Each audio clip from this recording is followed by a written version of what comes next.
Hello everyone, कैसे हो आप सब। आई होप आप सभी अच्छे होंगे। तो आप सभी को पता है कि यूजीसी नेट री एग्ज़ाम जो हो रहे थे वो कंप्लीट हो चुके हैं। 4 सितंबर तक लास्ट एग्ज़ाम था। 5 सितंबर को भी एग्ज़ाम हुए थे, लेकिन उनके हुए थे जिनका 2 सितंबर को एग्ज़ाम कैंसिल किया गया था। ठीक है, तो यहाँ पर आप सभी का पूरा एग्ज़ाम कंप्लीट हो चुका है। री एग्ज़ाम जो था वो कंप्लीट हो चुका है। अब जो है, अब बातें आ रही हैं, अब जो आपके मन में सवाल उठ रहे हैं कि अब जो आंसर की है वो कब जारी होगा, रिजल्ट कब तक आएगा। ठीक है, तो इस वीडियो में हम आंसर की और रिजल्ट से रिलेटेड ही बातें करने वाले हैं। तो इससे पहले मैं आप सभी को बता दूं कि जो एग्ज़ाम कंप्लीट होने के बाद रिजल्ट तक के क्या क्या प्रोसेस होते हैं। ठीक है, एग्ज़ाम कंप्लीट हो चुके हैं, उसके बाद रिजल्ट जारी होने के बीच, दोनों के बीच में अब क्या क्या प्रोसेस होने हैं और क्या क्या प्रोसेस आपको देखने को मिलेंगे। ठीक है, वो भी मैं क्लियर करूँगी साथ में। सबसे पहले हम देखेंगे पिछले ईयर जो एग्ज़ाम हुआ था 2023 दिसंबर वाले मंथ में जो एग्ज़ाम हुए थे, उसको यहाँ पर एक बार फिर से एनालाइज करते हैं। उसके अकॉर्डिंग यहाँ पर हम जो अभी जो एग्ज़ाम हुए हैं उसको यहाँ पर देखेंगे। आप सभी को मैं बता दूँ, 2023 दिसंबर वाला जो एग्ज़ाम हुआ था वो एग्ज़ाम आपका 6 दिसंबर से स्टार्ट हुआ था और 19 दिसंबर तक वो एग्ज़ाम चला था। ठीक है, 6 दिसंबर से एग्ज़ाम हुए और 19 दिसंबर तक ये एग्ज़ाम चले और एग्ज़ाम कंप्लीट हो गया आपका 19 दिसंबर को।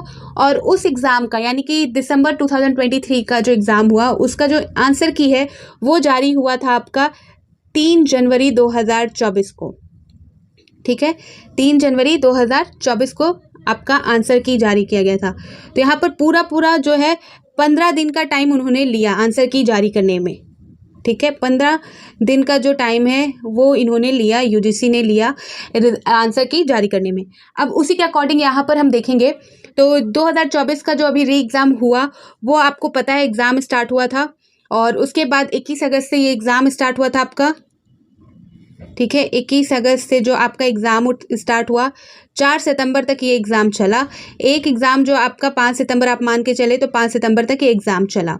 ठीक है, ये एग्ज़ाम चला। इस एग्ज़ाम के बीच जो है 4-5 एग्ज़ाम जो है कैंसिल हुई और यहाँ पर जो कैंसिल एग्ज़ाम हुए हैं उनका भी जो आंसर की है उसके अकॉर्डिंग जारी किया जाएगा। सारी चीज़ें एक साथ जारी होगी, ये नहीं कि यहाँ पर अभी कोई आगे पीछे जिस तरह से एग्ज़ाम हुए हैं उस तरह से नहीं होगा।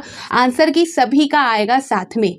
जिनका एग्ज़ाम कैंसिल होकर रीशेड्यूल होकर भी एग्ज़ाम लिया गया उनका भी आंसर की साथ में ही आएगा। ठीक है, तो आपका जो है यहाँ पर आप मान के चलो तो आपका जो आंसर की है, अब जो एग्ज़ाम कंप्लीट हो चुका है उसके बाद आंसर की आपका आ सकता है यहाँ पर 15-16 सितंबर के बाद। ठीक है, 15-16 सितंबर के बाद जो है आपका आंसर की आ जाएगा। ठीक है, आंसर की आपका आ जाने वाला है और आंसर की जारी होने के बाद आपका आता है जो ऑब्जेक्शन के लिए आपको टाइम दिया जाता है। ऑब्जेक्शन बोल सकते हैं या चैलेंज किया जाता है। अगर आपको यूजीसी द्वारा या एनटीए द्वारा जो आंसर की जारी किया गया है उसमें कोई ऑब्जेक्शन है, कोई ऐसा क्वेश्चन है जिसके आंसर यूजीसी ने गलत मेंशन किए हैं, तो उसको आप जो है चैलेंज कर सकते हो। उसके लिए इनके द्वारा भी टाइम दिया जाता है आप सभी को कि आपको अगर लगता है कि चैलेंज करना है उस आंसर, उस क्वेश्चन को, उसमें आपको ऑब्जेक्शन दिख रहे हैं यूजीसी द्वारा जो आंसर की जारी किए गए हैं, तो आप चैलेंज कर सकते हो। उसके लिए भी इनके द्वारा जो है ऑलमोस्ट यहाँ पर 12 से 15 दिन का यहाँ पर टाइम दिया जाता है। यहाँ पर प्रोसेस होता है, वो भी एक प्रोसेस होता है। वहाँ पर आपको एप्लीकेशन फॉर्म फिल करना होता है। वहाँ पर आपको जो प्रूव है किस क्वेश्चन के लिए आप चैलेंज करना चाहते हो और किस बेस पे कर रहे हो, वो सारी चीज़ें आपको वहाँ पर देनी होती है। ठीक है, उसका भी एक प्रोसेस होता है, तो उसमें भी आप मान सकते हो 12 से 15 दिन यहाँ पर लग जाते हैं। तो यहाँ पर आपको मैं बता दूँ 15 सितंबर के बाद जो है आपका आंसर की आएगा।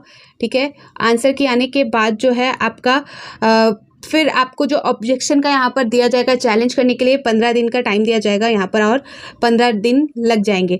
तो आपका जो रिजल्ट है, अब मैं बात करूँ रिजल्ट की, आंसर की मैंने बता दिया 15 सितंबर के बाद आपका आंसर की जारी हो जाएगा। सभी का आंसर की एक साथ जारी होगा।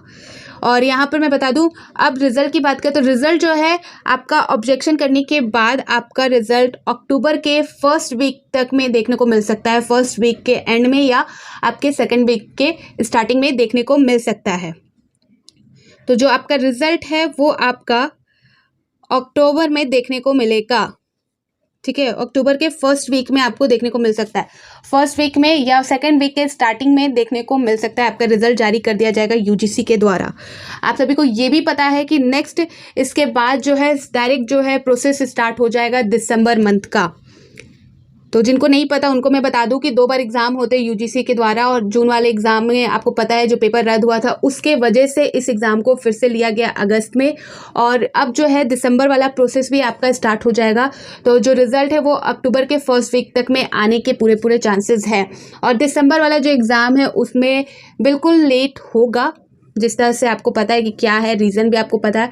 तो उस एग्ज़ाम को जो है उस एग्ज़ाम के प्रोसेस में भी थोड़ी देरी हो सकती है। साथ ही जो एग्ज़ाम है वो आपका जनवरी में होगा, ठीक है। इस जो सिचुएशन है उस सिचुएशन को देखते हुए मैं बता दूं कि 2024 का जो दिसंबर मंथ का एग्ज़ाम होता है वो आपका जनवरी में लिया जाएगा।